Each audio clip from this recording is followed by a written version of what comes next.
बैठक जारी है। दूसरे और तीसरे सूची के 40 प्रत्याशी बैठक में शामिल हैं। जीत का टिप्स और चुनाव लड़ने की रणनीति पर मंथन चल रहा है। सीएम शिवराज सिंह चौहान, भूपेंद्र यादव, अश्विनी वैष्णव, वीडी शर्मा मौजूद हैं। नरेंद्र सिंह तोमर, प्रहलाद पटेल बैठक में शामिल। फग्गन सिंह कुलस्ते, कैलाश विजयवर्गीय, राकेश सिंह शामिल है। तो बड़ी जानकारी आपको बता दें कि जीत का टिप्स और चुनाव लड़ने की रणनीति पर मंथन। बड़ी जानकारी इस वक्त आपको बता दें कि सीएम शिवराज सिंह चौहान, भूपेंद्र यादव, अश्विनी वैष्णव, बीडी शर्मा इस बैठक में मौजूद हैं। अहम जानकारी आप देख पा रहे हैं और आगे की कैसे रणनीति बनाई जाए, किस तरीके से बूथ स्तर पर काम किया जाए, क्योंकि बीजेपी की दूसरी लिस्ट जारी हो गई है। अब कवायद ये है कि इन लिस्टों में कैसे जिनको भी जिम्मेदारी दी गई है या टिकट जिनको मिला है, कैसे आगे की रणनीति तैयार की जाए। तो ये बड़ी जानकारी इस वक्त आपको बता दें कि जीत का टिप्स और चुनाव लड़ने की रणनीति पर मंथन।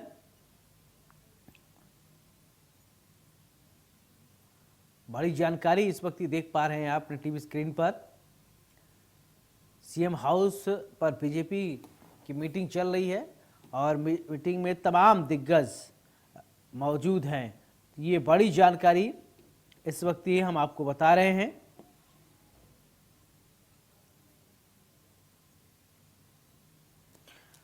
तो इस मीटिंग में आगे की रणनीति कैसे बनाई जाए, क्या कुछ रोड मैप है, इन तमाम विषयों पर चर्चा की जा रही है।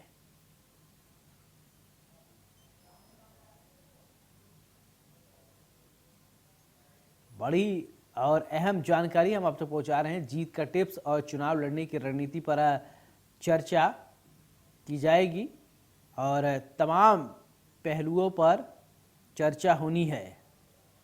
अहम जानकारी तो आगे की क्या कुछ रणनीति बनाई जाए, कैसे पार्टी को और मजबूती की तरफ ले जाया जाए, इन विषयों पर रणनीति।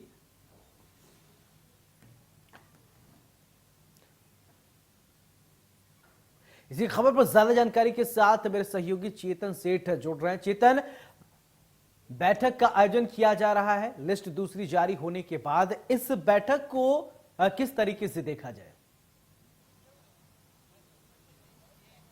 बिल्कुल सौरभ, देखिए आज सीएम हाउस में 8 बजे का समय रखा था, लेकिन अब 9 बज गए हैं और बीजेपी की बैठक की बड़ी शुरुआत हो गई है। सुबह से ही बैठकों का दौर चल रहा है। पहले जो तमाम नेता बाहरी राज्यों से मध्य प्रदेश के दौरे पर आए थे, उनसे फीडबैक लिया गया और दिन में उनकी बैठक लगभग 3 घंटे बीजेपी कार्यालय में चली और अब 9 बजे से जो है सीएम हाउस में बैठक की शुरुआत हो गई। इस वक्त मैं सीएम हाउस के बाहर ही मौजूद हूँ, वहां पर बैठक चली और तमाम जो दूसरी सूची में बीजेपी ने 40 प्रत्याशियों को चुनावी मैदान में उतारा था। उन 40 प्रत्याशियों को इस बैठक में बुलाया गया है। इसके साथ ही मुख्यमंत्री शिवराज सिंह चौहान और नरेंद्र सिंह तोमर, प्रहलाद पटेल, फग्गन सिंह कुलस्ते और इसके साथ ही पूर्व बीजेपी अध्यक्ष राकेश सिंह बैठक में मौजूद हैं। भूपेंद्र यादव भी बैठक में पहुंच गए। इन तमाम जो नेता पहुंच रहे हैं, इनसे वन टू वन बातचीत की जा रही है और फीडबैक लिया जा रहा है, क्योंकि 4-5 दिन बीजेपी की दूसरी सूची की लिस्ट हो गए। उसके बाद जो तमाम नेता हैं अपनी विधानसभा में पहुंचे थे, क्या विधानसभा का फीडबैक रहा, उस फीडबैक की रिपोर्ट ली जाएगी। इसके साथ ही चुनावी टिप्स दी जाएंगी कि आगामी 2023 के रण में कैसे उतरना और कैसे चुनाव जीतना है। इस बात को लेकर मुख्यमंत्री शिवराज सिंह चौहान तमाम जो नेता पहुंचे हैं, इनसे वन टू वन बातचीत करेंगे। इसके साथ ही पार्टी से क्या अपेक्षा है, पार्टी से क्या उम्मीदें और क्या मदद पार्टी से चाहते हैं, वो मदद पार्टी की तरफ से की जाएगी और इनसे पार्टी क्या चाहती है वो इसमें बातचीत होगी। इसके साथ ही प्रशासनिक मदद कैसे ली जाए, क्योंकि अभी चुनाव आचार संहिता लगने में वक्त है। महज 5-7 दिन बाद मध्य प्रदेश में चुनाव की आचार संहिता लग जाएगी। इन 5-7 दिनों में विकास कार्यों की रफ्तार विधानसभा में कैसे बढ़े, क्योंकि आचार संहिता से पहले बीजेपी ने अपने प्रत्याशियों को चुनावी मैदान में उतारा है, क्योंकि सरकार की जो योजनाएं चल रही हैं, काम चल रहा है, इन योजनाओं में कैसे अगर इन्हें मदद की आवश्यकता है तो वो सरकारी अमले से कैसे मदद ले सके, तो उस बातचीत में की जाएगी। किस अधिकारी से कुछ मदद की आवश्यकता है, तो तमाम ऐसे पहलू हैं जो चुनाव से पहले बीजेपी चाहती है कि हमारे नेता को वहां पर विधानसभा में मदद मिले, प्रशासनिक मदद मिले, पार्टी की मदद मिले, तो चुनाव में 2023 में बीजेपी को फायदा हो। और इन तमाम चीजों को लेकर आज मुख्यमंत्री शिवराज सिंह चौहान और केंद्रीय मंत्री Bhupendra Singh one two one बातचीत कर रहे हैं। मैं मुख्य यहाँ पर अभी सीएम हाउस में मौजूद हूँ और गाड़ियों का सिलसिला बिल्कुल लगातार अभी जारी है। रीति पाठक भी यहाँ पर पहुंच गई हैं, राकेश सिंह पहुंच गए और तमाम जो दिग्गज और बड़े नेता हैं वो बैठक में अंदर पहुंचे हैं और तमाम जो नेता अभी पहुंचे नहीं है उनका बिल्कुल आने का सिलसिला अभी बिल्कुल शुरू हो गया है और लगभग 9 बजे से इस बैठक की शुरुआत हो गई और संभवतः बताई जा रही कि रात के 12 से 1 बजे तक यानी कि 3 से 4 घंटा बैठक चलने वाली है। इस 3 से 4 घंटे में चुनावी रणनीति 2023 की कैसे उतरा जाए और तमाम क्या मदद चाहते हैं वो प्रशासनिक और सीएम हाउस से क्या मदद चाहते हैं, इसके साथ ही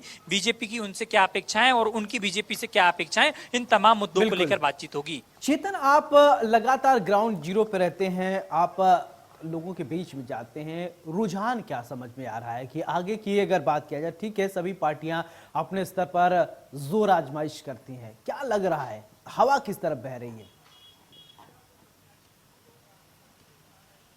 देखिए सौरभ, हवा की बात की जाए, आपने सवाल बहुत अच्छा किया कि हवा किस तरफ कह रही। जिस तरीके से माहौल मध्य प्रदेश में चुनावी सर्वे जिस तरीके से हुए, कांग्रेस और बीजेपी दोनों ही पार्टियों के 2018 जैसे सर्वे आ रहे हैं। जैसे 2018 में हुए थे कि कांग्रेस को सीटें बढ़त मिली थी लेकिन बीजेपी का वोट बैंक बढ़ा था।